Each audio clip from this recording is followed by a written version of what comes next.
Prêt in fine, la bonne solution? Bonjour à tous et bienvenue sur Real Estate in Belgium, votre chaîne dédiée à l'immobilier 100% belge. Je suis Élodie Sorgelose, je suis coach en immobilier certifié, investisseuse, conférencière, passionnée d'immobilier et surtout fondatrice de Real Estate in Belgium, un organisme qui a pour but de vous aider à gagner de l'argent avec vos investissements immobiliers. Aujourd'hui, dans cette nouvelle vidéo, nous allons parler du prêt in fine que vous connaissez peut-être sous le nom de crédit bullet ou encore de crédit par reconstitution. Parce que vous le savez, en immobilier, il n'y a pas que le crédit classique à amortissement avec un taux fixe ou un taux variable. Il y a également une arme puissante qui s'appelle le crédit bullet. Et justement, vous allez apprendre aujourd'hui, grâce à l'extrait d'une conférence que j'ai organisée sur la thématique, comment ça fonctionne ce crédit bullet, comment est-ce qu'on peut l'utiliser et surtout avec quels effets de levier nous pouvons l'obtenir. Avant d'aller plus loin et de vous laisser découvrir tout ça en images, n'oubliez pas de vous abonner à la chaîne. Si vous avez des questions, vous connaissez la chanson, un petit commentaire, un petit pouce si vous avez aimé. Bref, faites-vous plaisir. Je vous aiderai bien évidemment en retour et vous répondrai à toutes vos questions. Et surtout, ne repartez pas sans votre cadeau offert. Boum, juste ici en dessous de la vidéo. Je n'en dis pas plus, mais ça va grandement vous aider lors de votre demande de financement. En attendant, je vous dis à très vite. Regardez bien les images qui vont suivre, elles vont vraiment vous aider et je vous laisse découvrir tout ça après le vidéo.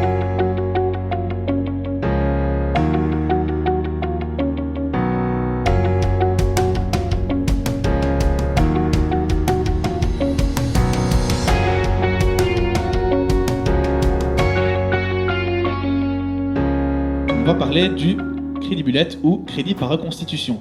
Qui connaît le crédit par reconstitution? Ouf, ça va, on va prendre des trucs. J'ai eu peur, ça y est, j'ai tous des experts. Ok, le crédit par reconstitution, il dit quoi? Donc, tous les montants, donc tout ce que je vous ai montré, là, toutes les cases fiscales, etc., vous êtes d'accord que les réserves de ces comptes-là, donc ce que vous mettez tous les mois, tous les ans, peu importe, tout au long de votre vie, qu'est-ce qui va se passer? Ça va évoluer. Jusqu'à arriver, effectivement, à un certain montant. Vous mettez 1 000 euros par mois, ça fait 12 000 euros par an, fois le nombre d'années, vous arrivez à 65 ans, ou 67, ça dépend quand ce sera votre pension, à un certain montant. Ok? Et ici, sur tous ces comptes-là, on est d'accord que vous allez avoir des intérêts. Vous allez gagner des sous là-dessus, c'est comme le principe. Non seulement vous avez un avantage fiscal, mais en plus, ça rapporte plus que votre compte épargne. C'est un peu le principe. Et donc moi ici, j'ai pris un exemple en disant que, imaginez que vous avez mis de l'argent de côté pendant des années, etc. Et à 65 ans, vous avez par exemple 250 000 euros.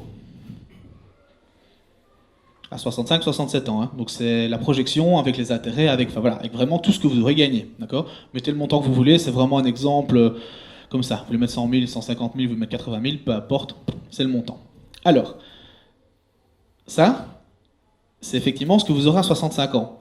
Mais alors, première chose qu'il faut savoir, si vous voulez faire de l'immobilier, c'est que demain, imaginez que vous avez cotisé pendant, 10, 20, 30, 40 ans, et dites, ouais, mais il y a quand même un bien immobilier là qui a l'air super sympa, ça a l'air cool, mais j'ai pas de cash, comment est-ce que je fais?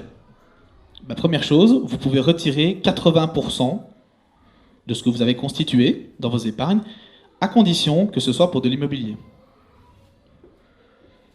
Première chose.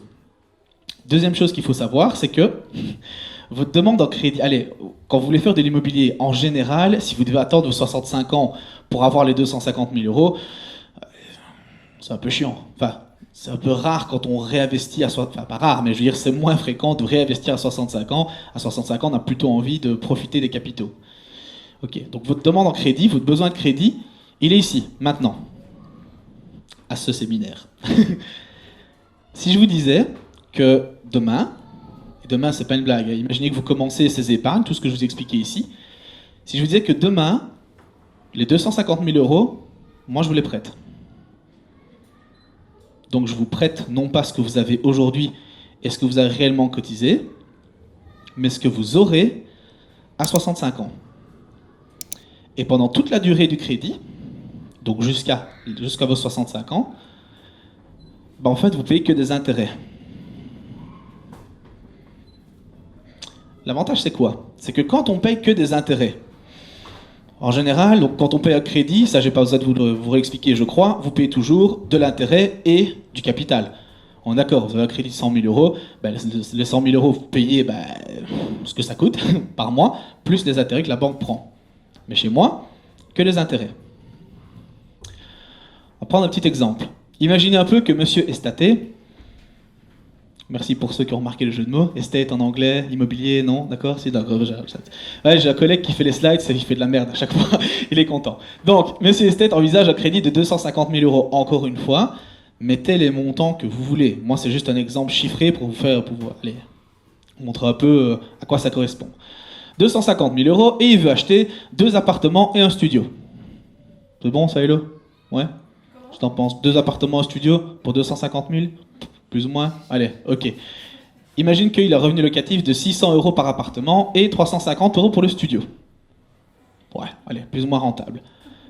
Ici, le studio, donc la totalité, ce que ça lui rapporte par mois, c'est 1550 euros. Alors, en crédit normal, crédit classique, d'accord, où on paye de l'intérêt du capital, ça lui coûterait 1025,50 euros. C'est un vrai calcul, on a fait ça avec un logiciel, etc. Voilà. Je ne sais plus quel taux on a mis, mais peu importe, on n'est pas à 2 euros près. Et donc son revenu locatif net, son revenu locatif est de 524,5. Jusque-là, vous suivez? On est d'accord, hein, le 1550 moins les 1025, ça veut dire qu'il a 524. Moins les charges, moins tout ce que vous voulez, calcul que vous sentez, c'est juste pour vous montrer un exemple. Et donc, différence par contre, ça c'est en bullet.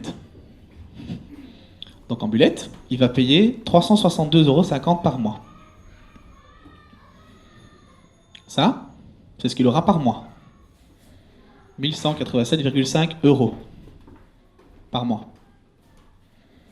Moralité de l'histoire, 4,7% de rendement en crédit normal, 11,12% en crédit par reconstitution. Qu'est-ce qu'on fait? Ouais, je comprends, c'est chaud. Donc, ça c'est le principe du crédit bullet. Alors, je continue mon exemple. Des études ont donc démontré que pour faire une plus-value significative en immobilier, il faut attendre au moins 10 ans. De nouveau, c'est un exemple, mettez les chiffres que vous voulez les revendre après 2 ans, 3 ans, 4 ans, 5 ans, 10 ans, faites comme vous le sentez. Et donc je reprends mon exemple de tout à l'heure, d'accord?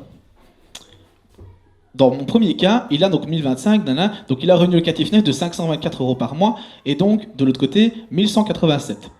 Alors le calcul tout con, c'est, j'ai fait x12, okay, pour avoir ce que ça lui rapporte à l'année, fois 10, puisqu'on est d'accord qu'on est 10 ans plus tard. Ok? Ici, donc, dans le premier cas, il a donc 65 460 euros de côté, et de l'autre côté, 142 500 euros. Ok? Imaginez un peu que cet appartement, enfin cet immeuble plutôt, 10 ans plus tard, qu'est-ce que vous faites? Vous le revendez. Ok? Vous le revendez avec une plus-value de, j'ai mis de nouveau, c'est un exemple, prenez les chiffres que vous voulez, une plus-value de 40 000 euros. C'est plausible? Ouais? 40 000 euros en 10 ans? Ok, on garde ce chiffre-là.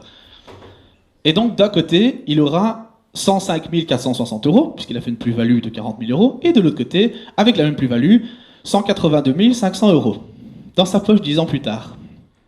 Ouais, mais, attendez, l'immeuble, il est revendu, donc le crédit, il a disparu. Donc voilà donc 10 ans plus tard, avec 182 500 euros en poche, et plus de crédit. Qu'est-ce qu'on fait? On recommence? On recommence?